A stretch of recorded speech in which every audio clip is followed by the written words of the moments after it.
बुद्धं नमामि, धम्मं नमामि, संघं नमामि। धम्म की पाठशाला या धम्मवर्गामध्ये आपणा सर्वांचे स्वागत। भगवान बुद्ध आणि त्यांचा धम्म या ग्रंथाचं आपण वाचन करत आहोत, अभ्यास करत आहोत। आज आपण तृतीय खंड भगवान बुद्धाने काय शिकविले यामध्ये भाग चौथा अधम्म म्हणजे काय, यामध्ये 2 ईश्वरावर विश्वास हे धम्माचे आवश्यक अंग नव्हे। हे जग कोणी निर्मिले हा एक सर्वसामान्य प्रश्न आहे। हे जग ईश्वराने निर्माण केले हे त्याला एक सर्वसामान्य उत्तर आहे। या जगाची निर्मिती करणारा ईश्वर आहे हे सर्वसामान्य अशा प्रकारचं उत्तर आहे। जे लोक ईश्वरावर विश्वास ठेवतात ते त्याचे वर्णन सर्वशक्तिमान, सर्वव्यापक आणि सर्वज्ञ असे करतात। भगवान बुद्धाने ईश्वराचा सृष्टीकर्ता म्हणून स्वीकार केला आहे काय असा प्रश्न आहे। उत्तर आहे नाही, त्याने स्वीकार केलेला नाही। सृष्टीचा निर्माता ईश्वर आहे हे तथागतांनी मान्य केले नाही। अशी अनेक कारणे आहेत की ज्यांच्यासाठी त्याने ईश्वराच्या अस्तित्वाचा सिद्धांत मान्य केला नाही। ती कारणे पुढीलप्रमाणे: कोणीही ईश्वराला पाहिलेले नाही, लोक फक्त ईश्वरासंबंधी बोलतात। ईश्वर अज्ञात आणि अदृश्य आहे। कोणीही असे सिद्ध करू शकत नाही की ईश्वराने हे सर्व जग रचले। जग हे रचलेले नसून विकास पावलेले आहे। जगाचा निर्माता ईश्वर नसून जग हे विकास पावलेले आहे। भगवान बुद्ध म्हणतात, ईश्वराधीन धर्म हे कल्पनाधीत धर्म आहेत, म्हणून ईश्वरावर आधारलेला धर्म हा काही उपयोगाचा नाही। त्याचा परिणाम म्हणून केवळ भ्रामक समजुती उत्पन्न होतात। ईश्वरावर विश्वास ठेवणे ही भ्रामक कल्पना आहे। भगवान बुद्धाने हा प्रश्न येथे सोडविला नाही, त्याने या प्रश्नाच्या विविध पैलूंचा विचार केला आहे। ज्या कारणास्तव त्याने ईश्वराच्या अस्तित्वाचा सिद्धांत अमान्य केला ती कारणे अनेक आहेत। त्याने असा विचार मांडला आहे की ईश्वराच्या अस्तित्वाचा सिद्धांत हा सत्यावर आधारलेला नाही। हा विचार त्याने वासेट्ट आणि भारद्वाज या 2 ब्राह्मणांबरोबर केलेल्या संभाषणात स्पष्ट केलेला आहे।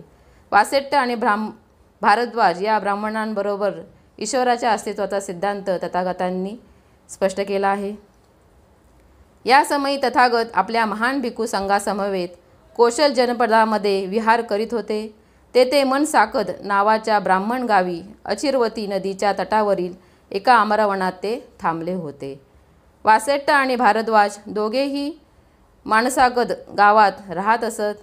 जेव्हा त्यांनी ऐकले की तथागत त्यांच्या गावी उतरलेले आहेत तेव्हा ते त्यांच्याकडे गेले आणि दोघांनीही तथागतांसमोर आपला दृष्टिकोन निवेदन केला।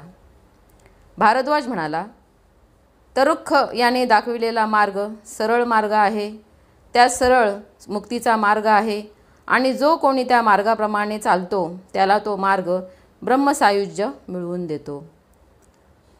वासेट्ट बोलला, हे गौतमा, पुष्कळसे ब्राह्मण पुष्कळसे मार्ग दाखवितात। ज्याप्रमाणे एखाद्या गावाला अथवा नगराला अनेक रस्ते असतात तरीही ते सर्व रस्ते त्या गावाला आणून पोहोचवितात, त्याप्रमाणेच या ब्राह्मणांनी दाखविलेले मार्ग शेवटी ब्रह्मसायुज्याकडे नेतात असे वासेट्ट तथागतांना म्हणतो। भगवान बुद्धाने त्यांना विचारले, वासेट्ट, तुझे म्हणणे असे आहे काय की सर्वच मार्ग बरोबर आहेत? वासेट्ट म्हणाला, होय श्रमण गौतम, होय, हेच म्हणणे योग्य आहे। सृष्टीचा तथाकथित निर्माता महाब्रह्म याच्या उत्पत्तीसंबंधी चर्चा करीत असताना तथागत भारद्वाज आणि वासेट्ट यांना उद्देशून म्हणाले, मित्रांनो, तो प्रथम जन्मास येणारा प्राणी म्हणतो, मी ब्रह्म आहे, महाब्रह्म आहे, विजेता आहे, अपराभूत आहे, सर्वद्रष्टा आहे, सर्वाधिकार आहे, मालक आहे, निर्माता आहे, रचणारा आहे, मुख्य आहे, मीच माझा स्वामी आहे आणि जे आहेत आणि पुढे होणार आहेत त्यांचा मी जनक आहे। माझ्याचपासून हे सर्व प्राणी जन्मास आले आहे। तथागत वासेट्ट आणि भारद्वाज याला सांगतात की ईश्वर जो आहे तो स्वतः निर्माता आहे, रचणारा आहे, तो सर्वांचा जनक आहे। याचा अर्थ असा की जे आज आहेत आणि भविष्यकाळात होणारे आहेत त्यांचा ब्रह्म हा पिता आहे। तो जर निर्माता असेल तर तो सर्वांचा पिता आहे असे तथागत त्यांना सांगतात. ज्यांच्यामुळे सर्वांची उत्पत्ती झाली असा जो ब्रह्म तो स्थायी आहे, सतत राहणारा आहे, नित्य आहे, अपरिवर्तनशील आहे, तो अनंत काळ असाच राहणारा आहे. तर मग त्या ब्रह्माने उत्पन्न केलेले आम्ही इहलोकी येऊन अस्थायी, अनित्य, परिवर्तनशील, अल्पजीवी, मरणधर्मी कसे झालो? तथागत वासेट्ट आणि भारद्वाज यांना ईश्वर हा निर्माता नाही हे स्पष्ट करून सांगताना सांगतात, जर ईश्वरच हा निर्माता असेल तर तो ज्याप्रमाणे स्थायी आहे, परिवर्तनशील नाही, त्याचप्रमाणे त्याने आपल्याला निर्माण जे केलेले आहे, मनुष्याला ज्याने निर्माण केलेले आहे, रचले आहे, त्याला मात्र अनित्य, अस्थायी, परिवर्तनशील, मरणधर्मी असे का केले? ह्या प्रश्नाला वासेट्टाजवळ उत्तर नव्हते. तथागतांचा तिसरा विचार हा ईश्वराच्या सर्व शक्तिमत्तेसंबंधी होता. जर ईश्वर सर्व शक्तिमान आहे आणि सर्व सृष्टीचा तो बलवत्तर कारण आहे, तर त्यामुळे मनात काही कार्य करण्याची स्वतःची अशी इच्छा असणे शक्य नाही. त्याला काही करण्याचीही आवश्यकता नाही. जर ईश्वरच निर्माता असेल तर मनुष्याला कोणत्याही कार्य करण्याची आवश्यकता नाही.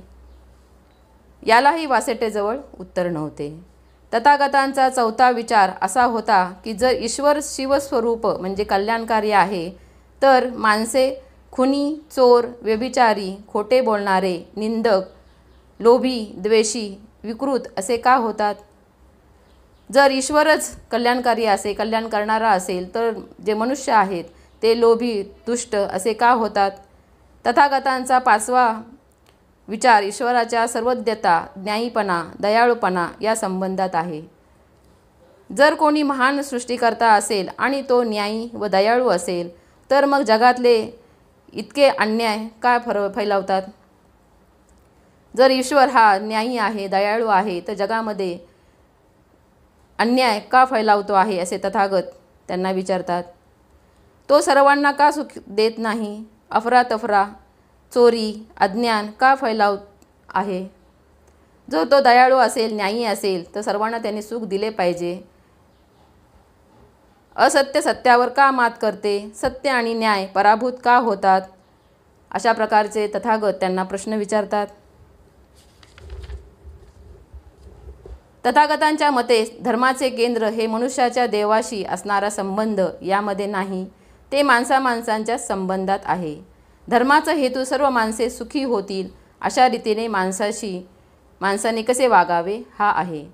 तथागतांचा धर्माचा बिंदू केंद्र जे आहे, मुख्य केंद्र जे आहे, ते म्हणजे माणसाने देवाशी असलेले संबंध नाही, नाते नाही, तर माणसाने एकमेकांशी कशा प्रकारे वागले पाहिजे हा धर्माचा केंद्र आहे.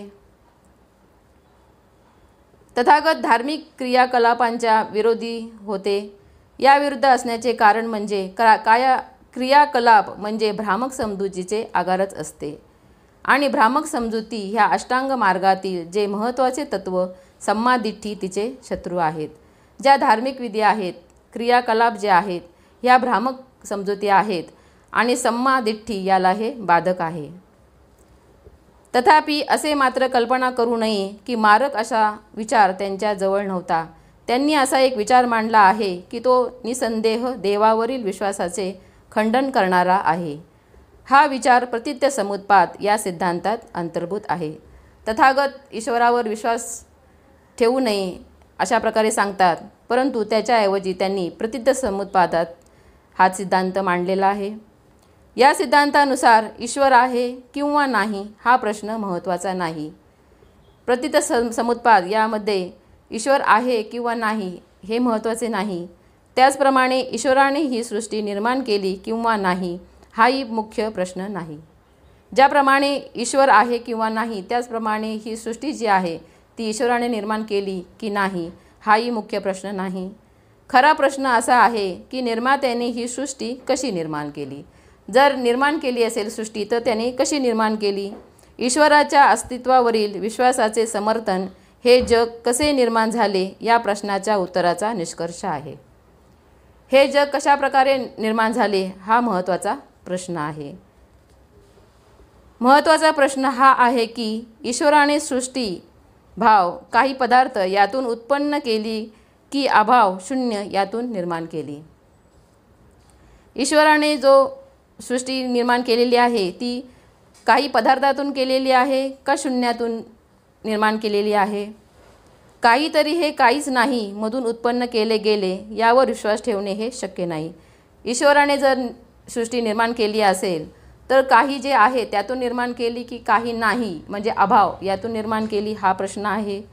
जर तथाकथित ईश्वराने काहीतरी हे काहीतरी मधून निर्मिले असे म्हटले, ज्या काहीतरीतून जे नवे काहीतरी निर्मिले ते निर्मितीपूर्वीच अस्तित्वात असले पाहिजे, म्हणून ईश्वराला त्याच्यापूर्वीच अस्तित्वात असलेल्या काहीतरीचा निर्माता म्हणता येणार नाही. जर ईश्वराने काहीतरीमधून जर निर्माण केले असेल तर जे काहीतरी आहे ते आधीच कोणीतरी निर्माण केलेले असेल, त्यामुळे ईश्वराला सृष्टीचा निर्माता म्हणता येणार नाही. जर ईश्वराने काही वस्तू निर्माण करण्यापूर्वी कोणीतरी काहीतरी निर्मिलेले असेल तर ईश्वराला निर्माता असे म्हणता येणार नाही. ज्याच्यातून सृष्टी निर्माण झाली आहे हे कोणीतरी निर्माण केलेली आहे, म्हणजेच ईश्वर हा निर्माता किंवा आदिकारण आहे असे म्हणता येणार नाही. ईश्वराच्या अस्तित्वासंबंधीच्या विश्वासाविरुद्ध तथागताचा शेवटचा असा निर्विवाद विचार होता. तथागतांच्या या सिद्धांतामध्ये ईश्वराचं जे अस्तित्व आहे ते निर्विवाद अशा प्रकारचा तथागतांचा विचार होता. ईश्वर हा सर्व सृष्टीचा निर्माता आहे हा विश्वास तर्कदुष्ट असल्यामुळे तो अधर्म आहे. तो विश्वास म्हणजे केवळ असत्यावरील विश्वास ठरतो. ईश्वरावर विश्वास ठेवणे हा असत्यावर अवलंबून असल्यामुळे तो अधर्म आहे. म्हणून तथागतांनी ईश्वराला मानणे, ईश्वर निर्माता आहे हे मानणे अधम्म आहे अशा प्रकारचा उपदेश तथागत करतात. आपण ग्रंथाचं श्रवण केले. आपणाप्रती मंगलकामना. नमो बुद्धाय. जय भीम.